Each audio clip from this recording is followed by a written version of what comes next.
Number 5. We're rolling. Today it's the 25th of December, and it's 8 o'clock in the evening, and that date should kind of ring a bell maybe. The 25th of December is in fact Christmas Day, and I'm sitting here on the couch. Um, just I've been listening to some music to try and keep myself occupied, listening to a bit of Mike Oldfield's Crisis album, and oh, what else? A little bit of um, oh, can't remember what it was. I think 5 Miles Out. Yeah, yesterday. I've been thinking, kind of having emotional swings, kind of going one way and then the other. But the strange thing is, as soon as you turn on this device, and I don't know why probably said this before, it's like the double slit experiment, if I understand anything about that, that the fact of trying to capture something changes the something you're trying to capture. Because I was freely, I just felt I would have was speaking easier about things earlier, and when I get this device and turn it on, somehow it becomes a lot harder to speak.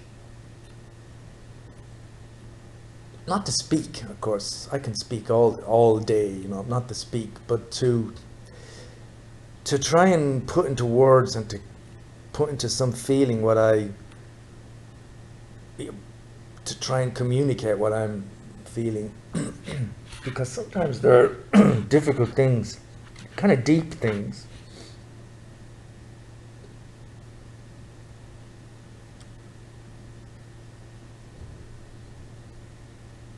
Ah, sorry, I just heard a noise. I think it's Layla.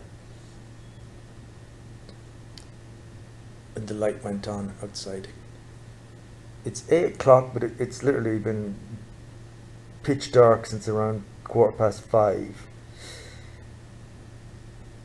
It gets dark so quick. I looked at my watch and I thought it was 5:15, and I thought, oh, it's getting dark. It's going to be dark in a few minutes.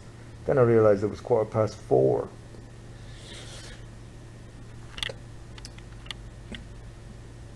I've been wondering lately what what do people think of me? Um, I don't think it's a.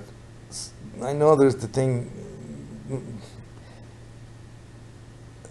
most people would say to me with that thought would be, "Who cares what people think?" It's the biggest mistake to worry about what people think, but in all honesty, I think we all, somewhere or other, at times,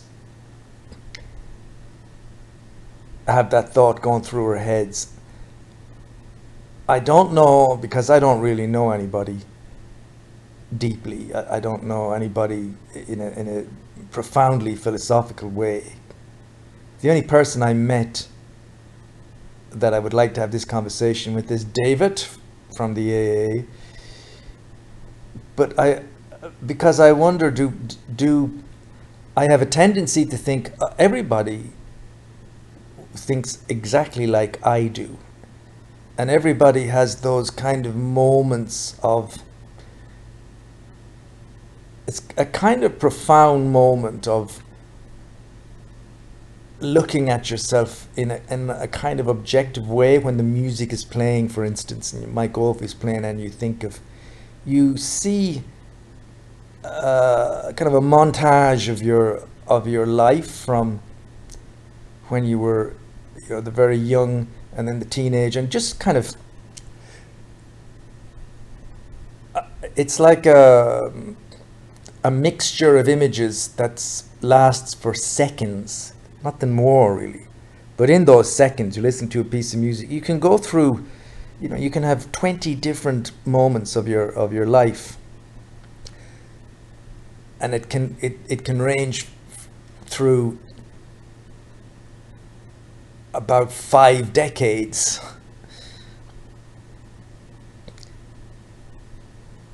And then I have the thoughts of, God, what have I done, or what's it all about?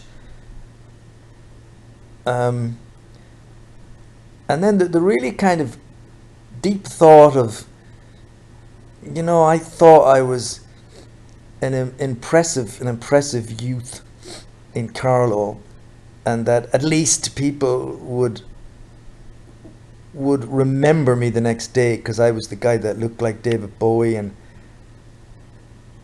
I had this reputation as being kind of, he's kind of crazy. He may even think he's David Bowie. And I'd be visible in the pubs and I'd be visible in the nightclubs. But then I think now it's quite possible that practically nobody took any notice of you whatsoever. And these things, I'm not saying this because it's depressing or anything. It's just the older you get, and again, I'm tempted to say, I'm sure everybody feels like this, but sometimes I think, and I can say this without any sense of guilt, sometimes I give far too much credit to just how deep or philosophical everybody else is compared to me. Because, like I say, these conversations, I don't know many people, but I haven't found anybody except that person, David, and maybe Simon, where you could talk about these things in a serious way, where you don't want some kind of a flippant answer. You don't want, I don't care what people, it's all war. You don't want the whole conversation to be shut down in one soundbite, and then someone's talking about nonsense in the next second, because people don't realize that there is mileage, or that there is something in that conversation, that it is possible to seriously talk about these things. That it's not a rhetorical kind of statement I'm making, or just a kind of one-off. I don't know the words to say for these sentences that you're only young once, or you'll never be young again, and the conversation rolls on. No, I mean, it's interesting to me.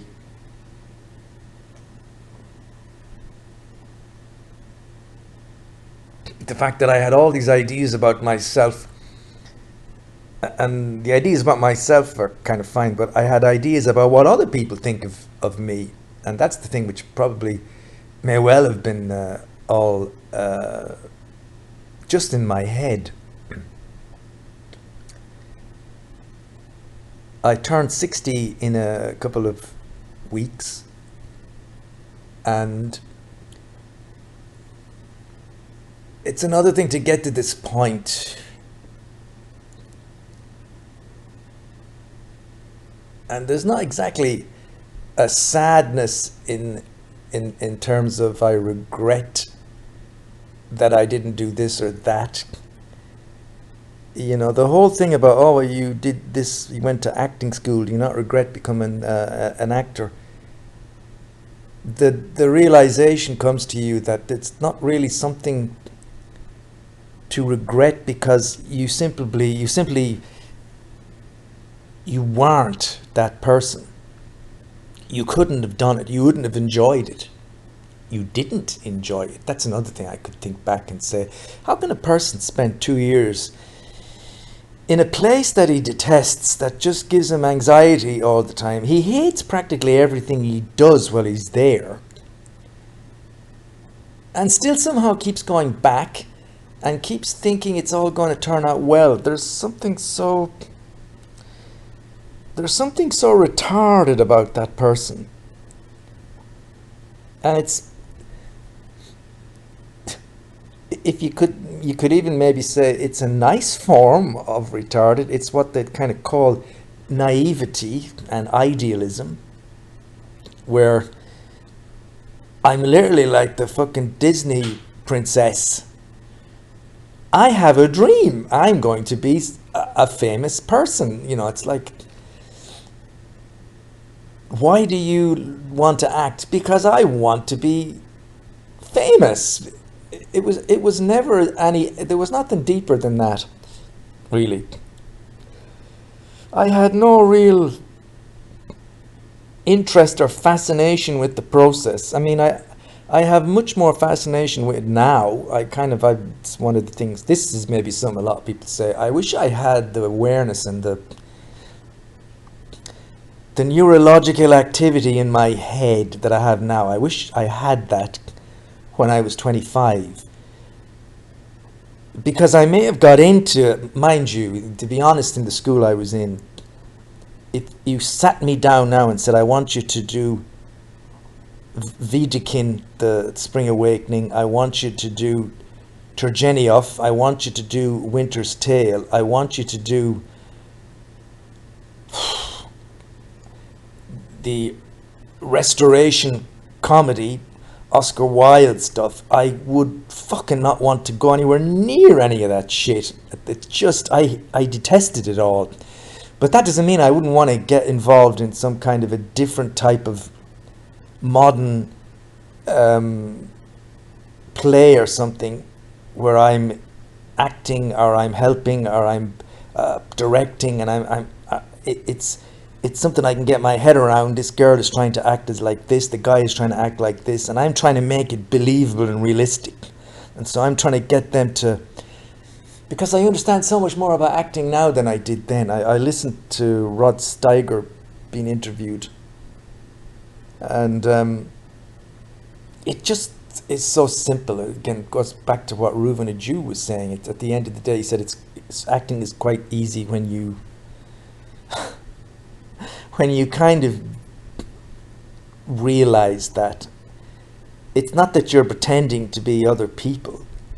It's that you're basically saying, what would I, Eddie Fitzgerald, be doing if I was in this situation, if I'd had those parents and I was brought up here? How do I? You have to, you know, if the scene calls for you to be sad and cry, it's your crying in sadness. It's just you being sad, and then the audience think you're a different person, but you're basically yourself. You can't pretend. It sounds so complicated, and it's so complicated to explain, but it's actually so simple. It's what Rod Steiger said. You bring your sadness to it. Everybody knows it's you. Your happiness, your surprise, your joy, your depression, and then you try and ramp up the energy a little bit, and that's it. But it's always you. It's your emotions, you know. And in the right situation, I could see myself enjoying doing stuff like that again. But as to what the hell I was doing back in my 20s, again, it makes me, you could say, well, isn't it, maybe I can hear David saying to me, well, isn't it great the way you've progressed? A lot of people don't get much change from that when they get older. They're not able to look back and say, what was wrong with me, you know? So I have kind of traveled a ways to be able to look back and say, my God, this poor guy, you know. And then there's the guilt of the money being spent on me in a situation which was just the worst possible school. Anyway, I'm getting off. I'm not really, it's hard to say, you know, I've been on my own for the last couple of weeks, and sometimes lying in bed or listening to music or just sitting on the couch here,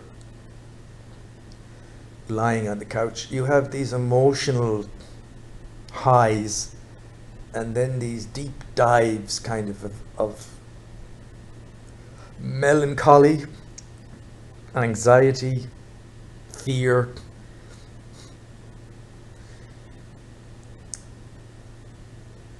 and kind of doubts, and a question of who you are, and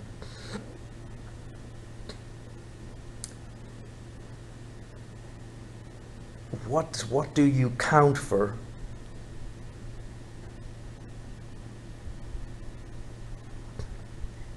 You know, we all have a picture of ourselves which is always slightly over the top. We think we're,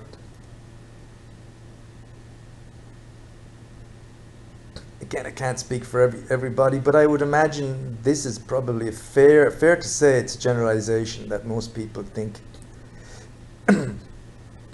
that they're kind of important and they've got a slight edge on the other person. And when I was drinking and when I was that, well, I always felt like that. I felt, yeah, that person is clever, but I'm slightly, yeah. But perhaps it's just getting older and not drinking and all that stuff that's got me doubting everything about myself. You know, so you'd have maybe a scene in the past where you're talking to people and they're all looking at you and they're all interested in it, even saying nice things, and you think, oh, and then the next day you think, that was great. I met these guys and they were hanging on my every word and blah blah blah, and I was saying some great stuff. But for all you know, they were just humoring you and laughing their asses off when you were gone, saying, "What an idiot!" Or "Poor guy," or "God, that guy thought he'd never shut up." Amandine's that, if you want. She was saying, "God, this is after I'd stopped drinking," and she wouldn't have said it unless I initiated. I said, "God, when I was drunk, I used to talk, blah blah." And she said, "Yeah, you used to. We'd never get you to stop talking." But she was, I would have thought. Well, I thought I was kind of entertaining.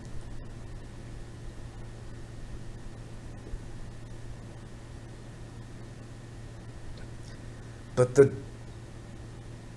feelings and the highs and lows I experienced, they're very hard to put into words because they go beyond all those things. It's not just, it sounds like it's all mixed up with ego. It sounds like I'm having like a crisis of ego or self-worth, or low esteem, or low self-esteem. It's kind of beyond that. Honestly, I can honestly say it's beyond.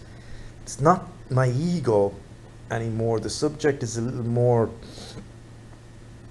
diverse than that. Those things, I'm not saying they don't hurt. I'm not saying it's not hard to think of yourself as being a kind of a bore, and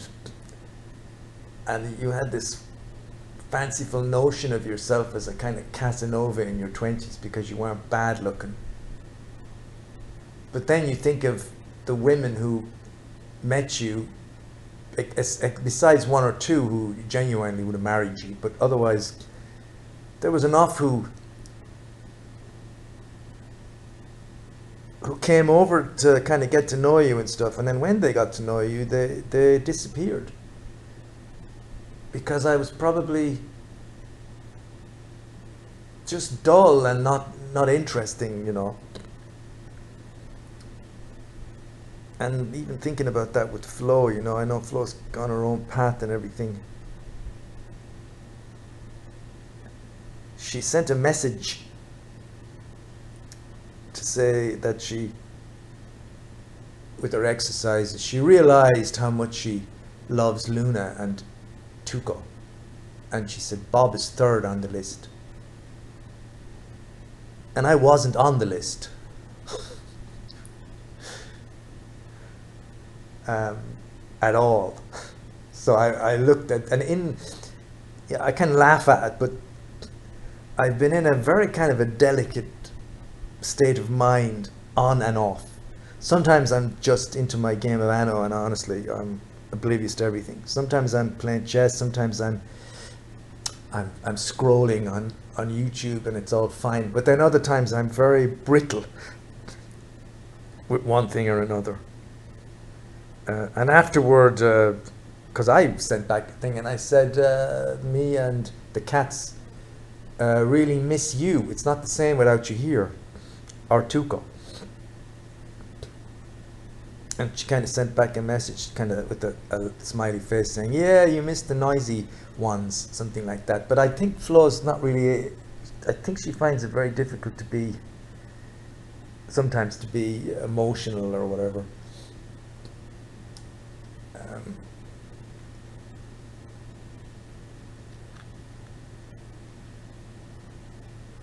Again, it's very hard to grapple with what I feel like. I'm scratching the surface, but I can't really, because I've said this a lot of times. There's kind of ideas in my head that are not 100% formed, perhaps. If I was a philosophical writer, I'd maybe write down a headline and then I'd try and wait for something to come back to me. It might take weeks to be able to kind of communicate something in a, and I mean something that's difficult to communicate and something that's not communicated very often. That's what's interesting about this. It's all kind of cliches and one-liners which we all know, you know. Oh, it's all like Mick said today. He's 60 tomorrow, you know, and you kind of say, "What do you think about turning 60?" This kind of sums up. It sums up everything I'm saying in a way. And he says, "Oh, it's all downhill from now." And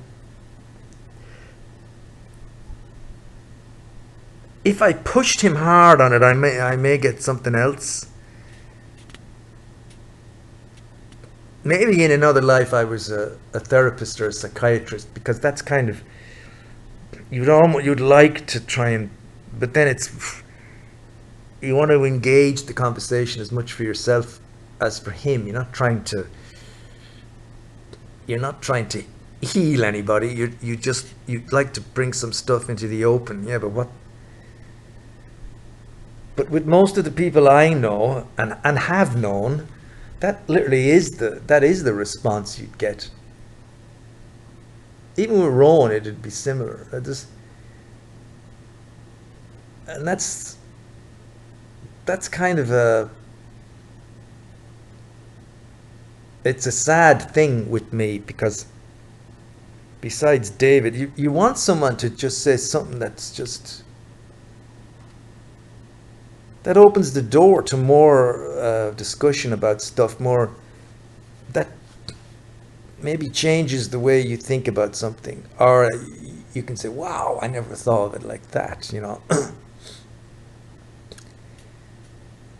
But I genuinely think a lot of people there's a place in the mind, in the neurons, and some people get there and they explore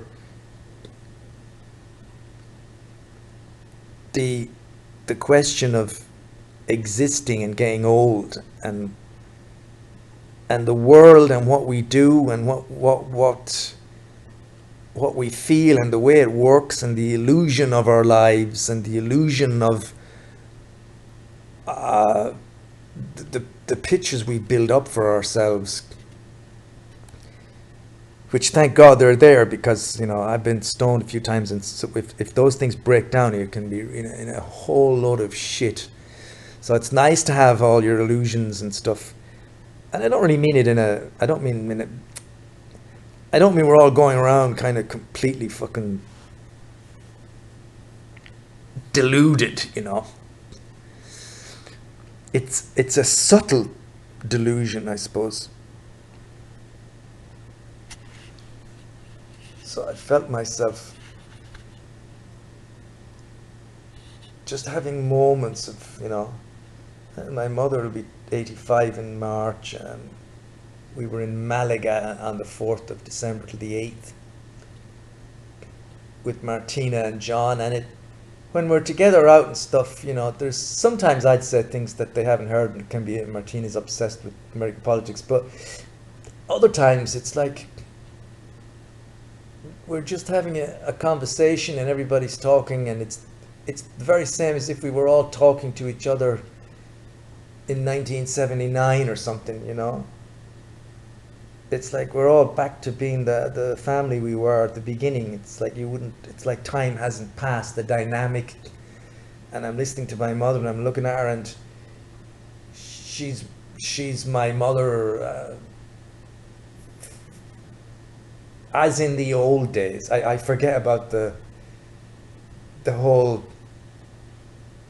the time thing, the fact that time's pushing on.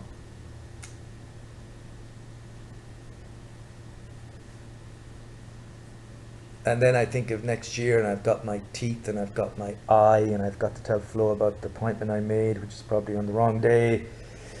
And Flo is probably going to say, "Oh, you should have just took a taxi and went." And then I'm going to say, "Yeah, but I need you," because maybe he's going to explain something to me, and she'll be fine about that. But I'll know inside she's probably thinking, "Fuck it, I wish I didn't have to be fucking looking after this guy." That's gets back to the feeling brittle and feeling, Jesus, am I really just a very boring, kind of depressing, kind of slightly negative energy to be around all the time, as far as Flo is concerned, because I don't have enthusiasm. I'm not kind of excited about something. I'm not going out to join groups, or I have nothing to bring to the table. I've got literally not to bring to the table with her. And if you loved someone deeply and they were very supportive and they inspired you and whatever, it wouldn't be so bad maybe if the person was in my situation and they weren't working. But if they're like dead fucking weight, I don't know how that feels for Flo. I mean, I do my best to be supportive and to do what I can. But God only knows what conversation she has with her sisters about me. I'm not sure. I'd like to know.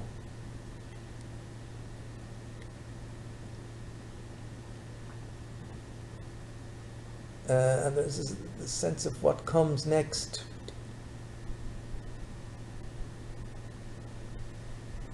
It can sound depressing, but I have managed to go through big chunks of the day where I'm occupied. That's the thing. I can't say I'm inspired or anything, but I'm occupied and have my happy moments in the middle of a game or a chess or Anno or scrolling some stuff. Or yesterday I found the worst rendition of Oh Holy Night, sung by a guy who couldn't get the high notes at all, and it just made me cry laughing. I listened to it about 3 times, and it was the funniest moment I've had in a long, long time.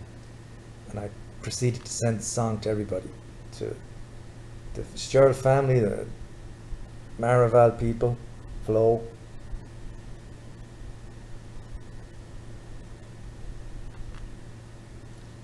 That was my Christmas present to everybody. And if it made somebody laugh, then I guess that's appropriate.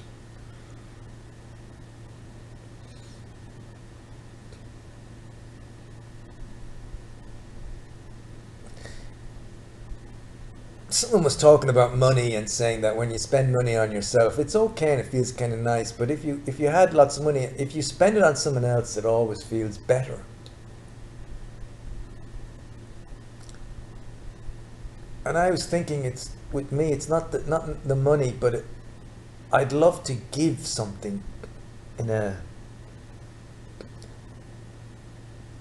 spiritual, inspirational, motivational way. I don't know. I mean, I thought I was having conversations like that in my youth and in my past, which were really interesting and thought provoking or whatever. But it could have all been illusionary. But I would love to be with people, and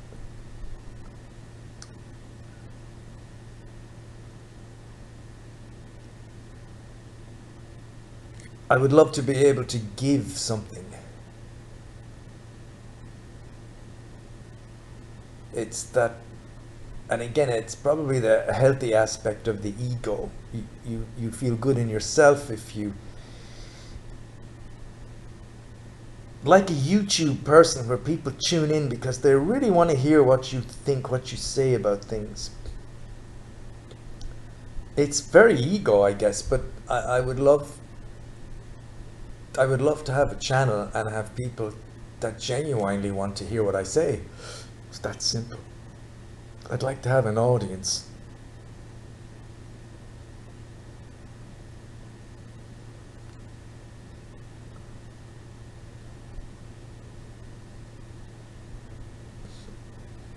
Where we talk about subjects and we try and cover new ground, and we try not to get into any um, kind of argumentative stuff. What's the word for that? Very, when it's one side or another, I can't remember, but it's where it would be just everybody trying to shed their kind of light on what it means to them on a specific topic. And it could be anything. It could be this. There must be a million people out there that had aspirations and dreams to be actors or musicians. I mean, my God, there must be millions when they were in their 20s and it never worked. I mean, you could have a whole, it's not like I want a podcast or anything, something else, but you could have a whole load of people would be talking about that.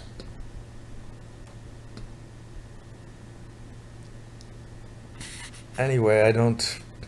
How long have I been talking for? 30 something minutes.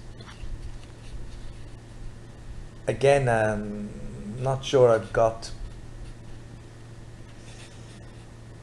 I'm not sure I've communicated anything of depth which would stand out if I'm listening to this in the future, you know.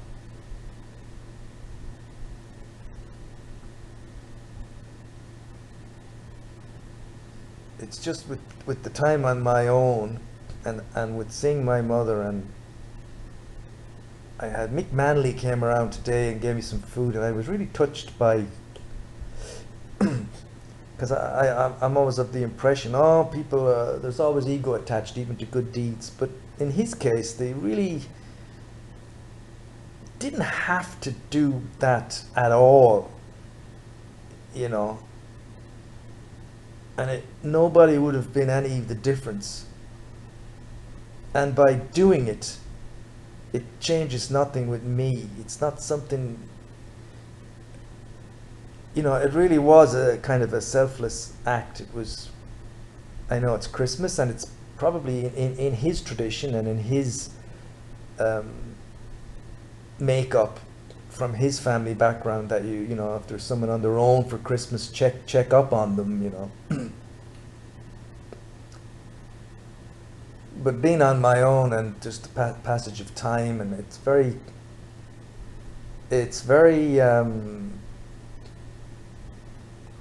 I found it very common through the last couple of weeks to be jumping back in time and then thinking about the future and then questioning things from the past, and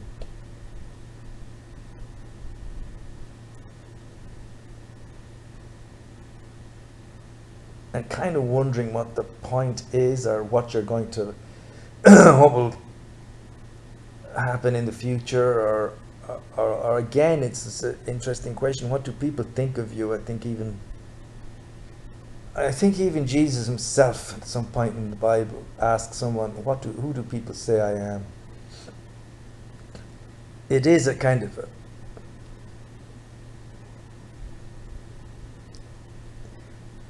when you think about it, it's a profound kind of a question, because you build your own identity up on some idea you have of what you think other people think of you. You kind of assume that they're seeing you the way you think they see you. But then one day you kind of realize, I don't know if that's true at all. I don't know how they see me.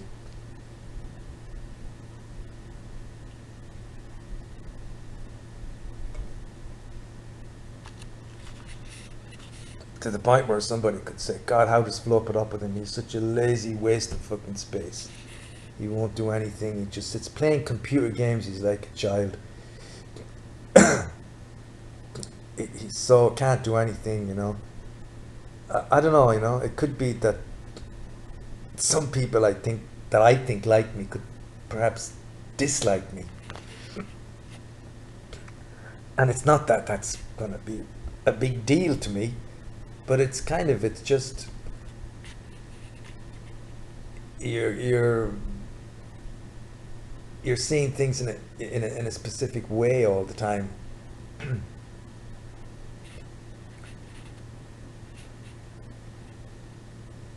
You put yourself in a position where you think, "Oh, I've kind of got the edge,"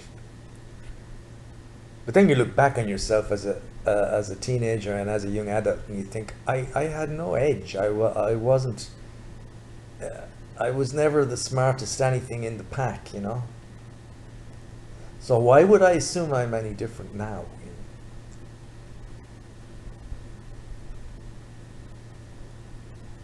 I'm chatting away to Mick today. He was here for an hour and he didn't say much and he wasn't feeling well. But again, you kind of wonder at the end, does he say, "God, that guy, he talked the legs off a chair," you know? Or he goes back and says to her, "Oh, I couldn't get away. You wouldn't stop talking."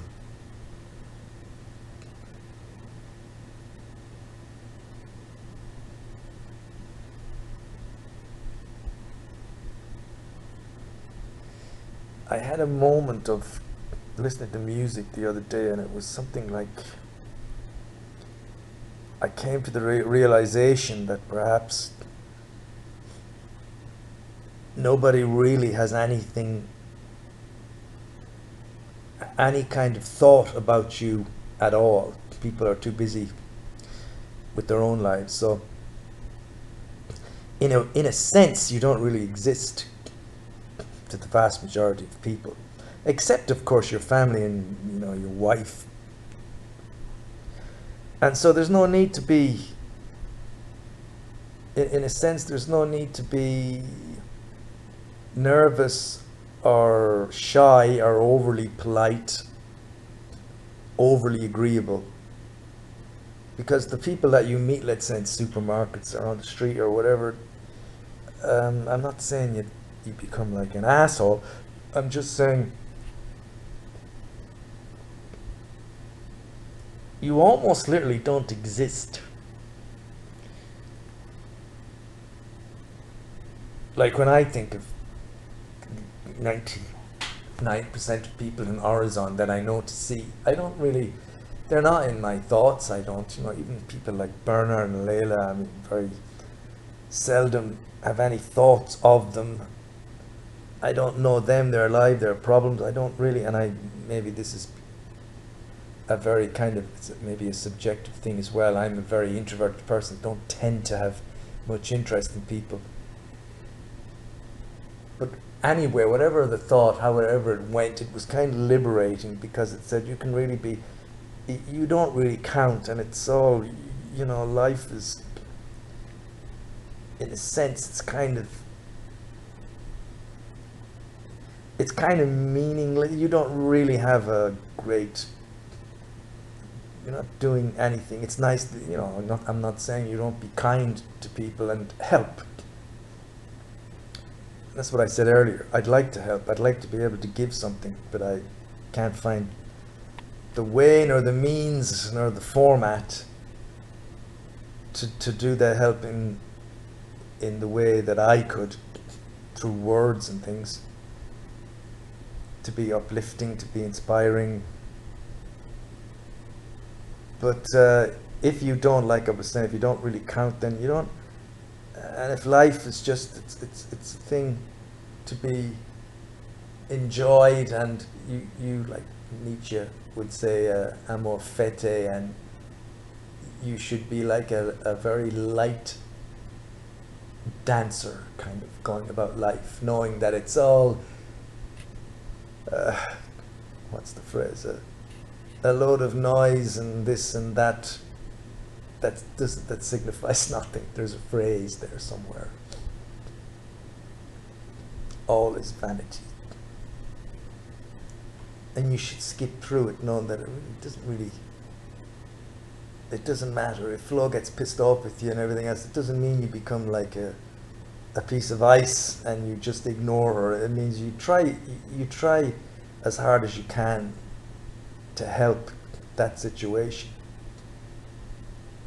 even if the situation means you have to seriously leave and try and find your own place.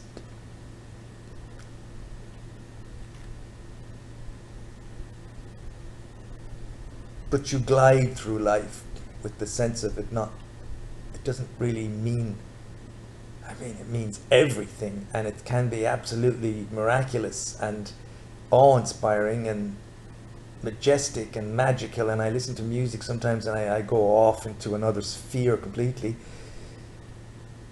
I'm not talking about that. I'm talking about the nitty-gritty, shitty little superficial crap, let's say. The internet, I'm talking about, you need to do this, you need to do that, you have to have this, you have to have that, all that crap. You can just glide over it because you know that at the end of the day, none of that fucking matters anyway. It doesn't matter. I kind of am what I am. I'm not going to find anything else. Well, who can say such a thing? It's kind of stupid. Life could change dramatically in 2 minutes. What's wrong, Luna? Yeah. Where did that mouse go that you brought in? Is it still in your room? Is it still in your room? Did you get it? Yeah, you didn't. It's hiding somewhere. Fucking mouse.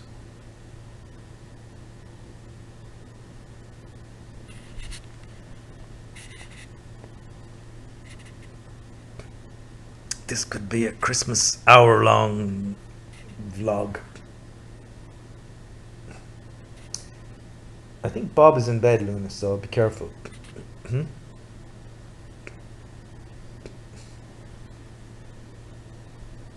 Why don't you go to your room? Go to your room. If you jump up on my lap, Bob might get upset.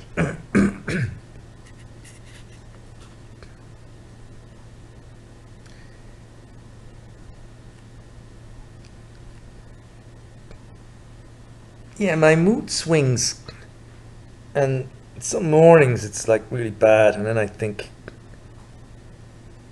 but it passes after you have your coffee, and then I think, and you were awake for 14 hours or something yesterday, like just a normal average day, and maybe you kind of, you slipped into feeling like really depressed and alone at some points, but it would have been a small percentage of the day. The vast majority is you being occupied. And I kind of have to use the word occupied. I can't say inspired or...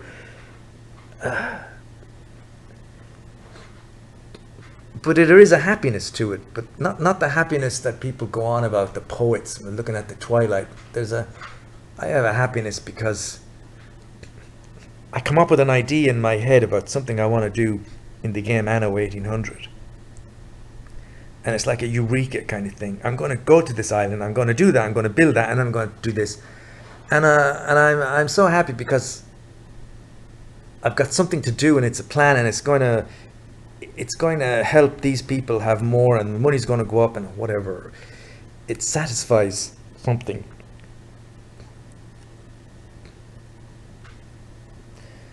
And I have kind of a beer every now and again. I'm having one now. And that, I think of that sometimes in the morning. I think, Jesus, do you feel really bad because it's a kind of it's a withdrawal thing? Not that I drink much anymore, to be honest. I really don't. I don't have any impulse to. But I've always said if there was a pill to keep me slightly high, I'd probably take it. And the odd little, like here, can of beer, to me it seems like it's like a little 33 centiliter thing, and to me it's almost like a little tonic, a pick-me-up. It can have that kind of mild psychological effect of just bringing you up a little bit, giving you a bit of something. But I don't know whether that's a good thing or not. In that, if there's no beer around at all, am I going to be very twitchy for it? Am I going to be,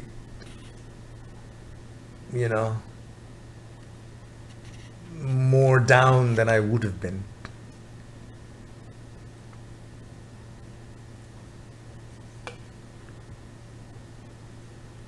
And of course, the down thing, it's just a feeling, and sometimes it's almost an interesting, slightly magical feeling when the down goes into the existential questions about your life and existence. It can kind of generate something. It's like some kind of a spiritual growth.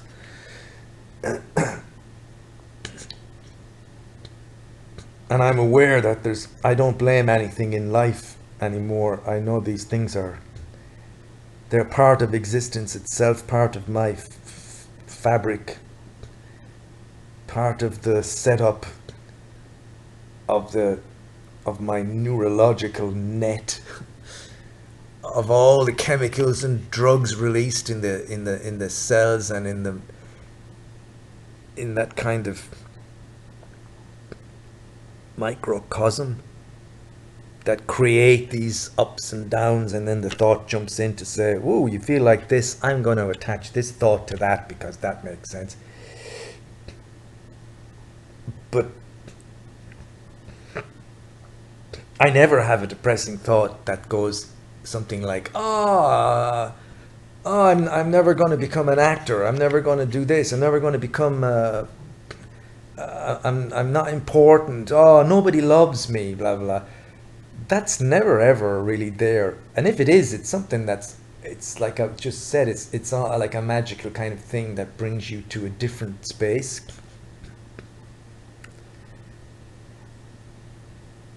But the fact is that when these thoughts strike, like in the morning time,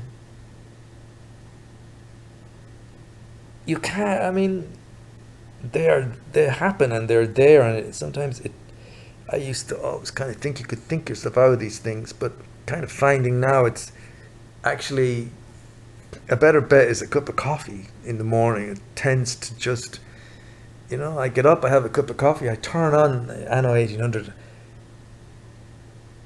and that's it. I'm kind of, the stuff is gone. It hasn't been transmuted into something great. It's simply been forgotten about. Just can't. I forgot that I was thinking this or that. Now I'm looking at this island on the screen and I'm thinking I got to get some coal for this place.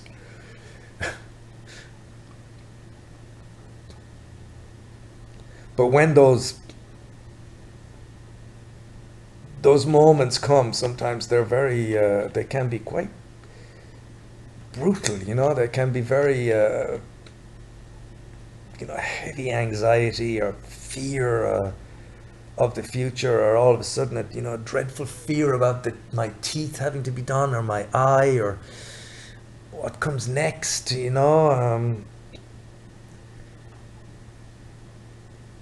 Or what's happening between me and Flo, or how am I going to cope if I'm here with Flo and there's no job or nothing. What the hell am I going to do? It's like, they can really. And I think it is chemicals just fucking swimming around inside me, be it in my bloodstream, or whatever's kicked off in my mind. I mean, thank God these things, I see them as being kind of normal life things, and so many things could go fucking wrong. I mean, that's another anxiety of itself. But the body and the mind and the brain, the neurons and the blood systems and the liver and the kidneys,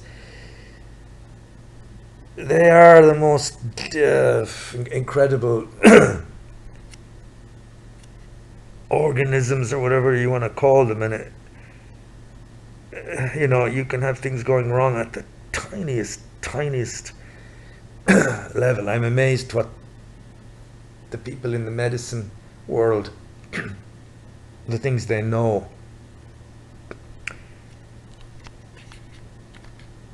But I also think then, so then I grab a beer and I think, yeah, but this seems to fucking work. Just one, and I'm not going crazy. I'm many years away from ever wanting to kind of, excuse me, will I touch the sky? I mean, I have my flights of fancy when I'm listening to music, but those days of I must keep going, I must keep this up, I need to drink more and more. I I've, I think they're gone. I hope they're gone. One can never tell. It's always possible to have some crazy moment come about, but perhaps anybody could have a crazy moment in relationship with alcohol without actually being an alcoholic. You could probably have a weekend or a day where you just go off the rails.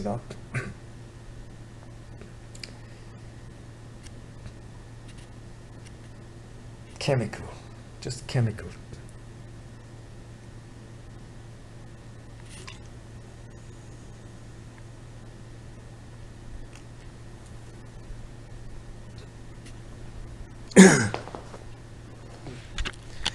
I'm going to be looking at my watch stopped. I took it off, and I'm going to be looking at my wrist now continually. It's 9 o'clock.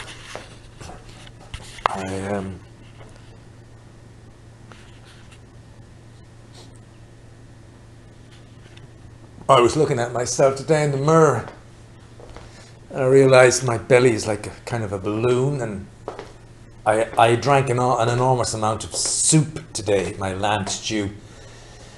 Just drank about 4 bowls full of carrots and celery and poivre.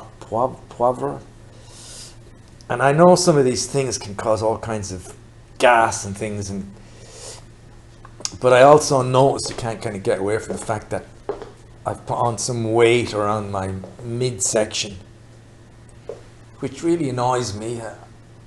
I really like being thin and having a flat stomach. It's like,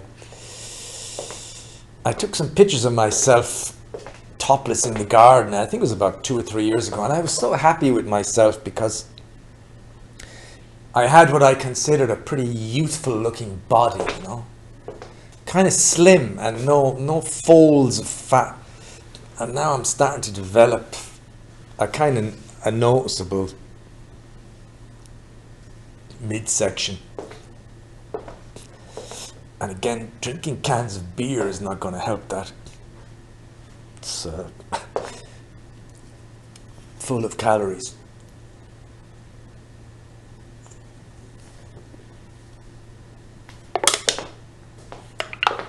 But on the other hand, a metabolism like mine, with all this anxiety and talking and just constantly kind of going from one state to another, I think I probably burn off something because of that might be one of the advantages of being a bit depressed sometimes, where your mind is working. And I'm guessing this, could be wrong, but I have this idea that if you're lying on a couch completely relaxed, blissful, you don't want to do anything, but it's all perfectly great because you're lying there doing whatever you're doing for hours and hours, completely at ease. I think that's the time you probably put on more weight than if you're like I'm doing now. If you're walking around the place slightly on edge because of this thought or that thought or this fear or that anxiety, or Mick Manley is coming today, he's coming at 1 o'clock, so I'm going to get up at 9 and I'm walking around waiting for him 2 hours before he arrives, I think in that state a person probably burns off more energy than the person that's just kind of slouched down and is like literally kind of in a nice kind of slumber most of the time. How is my watch? Yeah, it definitely stopped. Anyway, I'm going to switch off because I'm going to the loo and then I'm going to go to bed, not to sleep. It's 9 o'clock. I'm going to go and play chess, scroll useless stuff, close the door, have my hot water bottle, and I'm going to hope that if Luna goes out at some point to go to the loo, she doesn't bring me back any fucking thing. That's my fear. It's of hearing some crazy squawking or screeching at 4 o'clock in the morning, having to get up, and then coming in here and there's some animal running around the fucking flat. Anyway,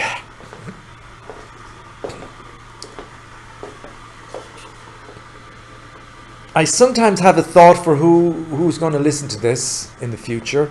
I upload all these things, of course. This will be uploaded at some point to my YouTube channel. And I do have the hope, and it's not totally unfounded, although maybe it is. Maybe the fact that there's, as time goes by, there's millions and millions of more rubbish uploaded every day. It may well be the case that channels like mine is it's literally like a bottle in the ocean with a note inside it, and if anyone fits a long note, because I've got about 250 audio files. I've got now 5 years of, kind of started during the COVID, 5 years of me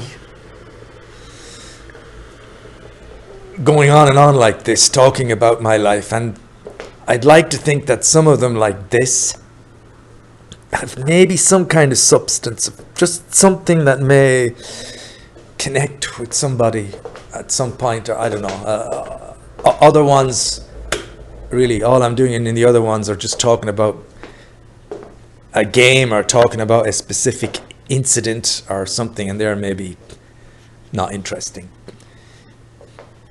But there is there can always be the thought that in 100 years' time, or who knows, let's be brave, let's be idealistic, let's say 200 or 300 years' time, somebody's listening to this, and it is almost 2026 now, and maybe you're in 2226. I can't even say that because it's just beyond the realm of my mind to think of a year 2222 or 2226. 2222. That'll be a year. And maybe somebody listens to this. I'll be long, long gone, so I don't know what difference it will make to me, but it makes a difference now to me, the fact that you're listening to this. So thank you for that. God knows what life is like in 22, 26. Only you do, my friend. Only you do. But enjoy, because it all goes quick. And why don't you do some kind of an audio thing, and then somebody can listen to it in 24, 22. Adios.